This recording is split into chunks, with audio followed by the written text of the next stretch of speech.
سلامونه او نیکې هیلې مې ومنئ درنو زده کوونکو، بیا هم د او پي ډي اکاډمۍ زده کړې ته ښه راغلاست. خدای وکړي چې روغ او جوړ ویاست او تر دې دمه به د صحت په کالیو کې پټ وئ.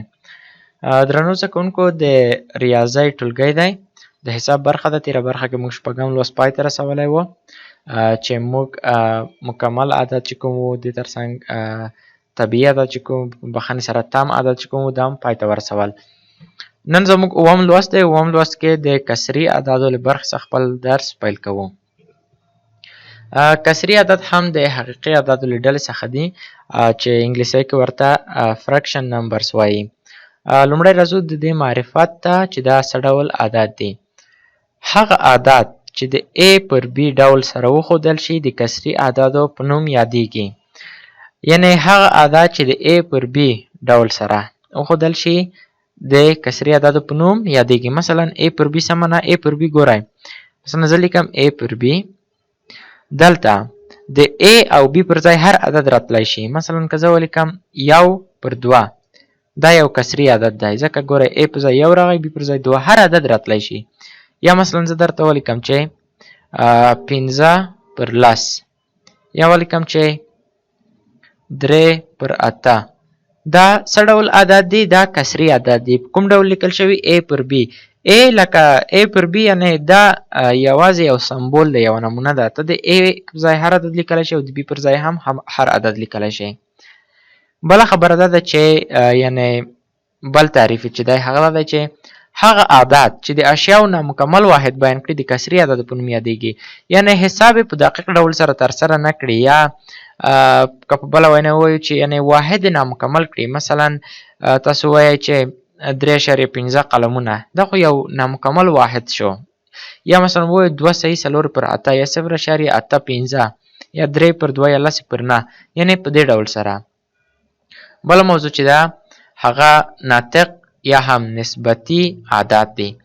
ناطق یا نسبتي یا هم ریشنل نمبرز کوم عدد دی؟ د کسري او تام اعدادو مجموعې ته ناطق عدد ویل کېږي. موږ تام عدد هم زده کړل او کسري عدد مو هم زده کړل. یعنې هر کله چې کسري او تام عدد سره یو ځای شي د دې مجموعې یا د دې ټولګې ته څه ویل کېږي؟ ناطق یا هم بل نوم یې څه دی؟ نسبتي عدد ویل کېږي. یا په بله وینا هغه عدد دي چې موقعیت یې د اعدادو پر محور په دقیق ډول سره معلوم یا څرګند شي. یعنې کله چې موږ د اعدادو محور وایو، دا موضوع باندې نن لږ څه بحث کوو دا درس کې.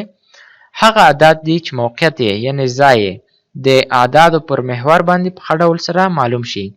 سمبول یې په دې ډول سره دی، یعنې کیو سره مشابه دی، یا هم معمولا ځینې کتابو کې په دې ډول سره لیکي.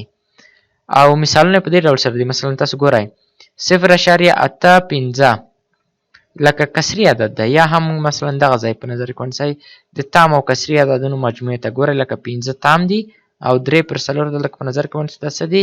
دا کسري دي. یا 125 دا تام دي.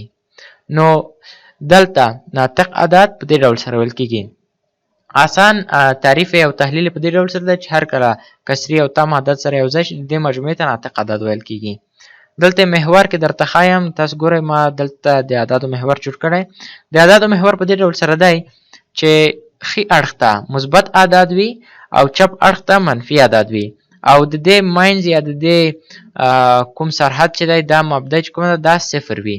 دې عدد ته مثلا دې طرف ته موږ لیکو مثلا مثبت 1، مثبت 2، مثبت 3. دې اړخ ته مثلا موږ لیکو منفي 1، منفي 2، منفي 3. اوس که دلته زه مثلا په نظر کې ونیسم چې 0.85، تاسو ګورئ له دغه برخې څخه پیل کېږي. مثلا دغه ځای مثال په ډول دغه ځای په نظر کې نیسو 0.85.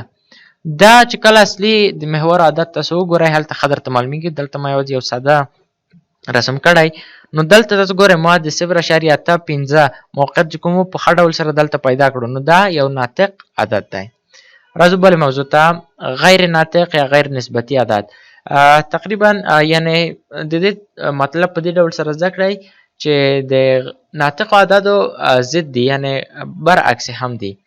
دا هغه عدد ته ویل کېږي چې موقعیت یې د اعدادو پر محور په دقیق ډول څرګند نه شي، یعنې په عام ډول سره. غیر ناطق عدد کوم عدد دی؟ هغه عدد دی چې موقعیت څه معنا؟ یعنې کوم ځای کې شتون لري هغه د اعدادو پر محور په دقیق ډول سره یعنی په دقیق ډول سره چې موږ پرې پوه شو دا څرګند یا معلوم نشي. مثلا دلته مثال لږ وروسته مثالو باندې کار کوو هغه دلته نه معلومیږي. او یا هم هغه اعداد چې د A پر B شکل باندې ونه لیکل شي د غیر ناطق اعدادو په نوم یادېږي. A پر B موږ څه وویل یعنی کسري یعنی موږ په کسري توګه ونه لیکل شو دته غیر ناطق اعداد ویل کیږي. سمبول څه دی؟ کیو زبر یا هم په ځینو کتابونو کې په دې ډول سره راځي مثلا په دې ډول سره او یو زبر ورکوي. کیو زبر د سی سمبول دی د غیر ناطق اعدادو سیټ سمبول دی. مثلا پای عدد یا پی چې کوم ورته ویل کیږي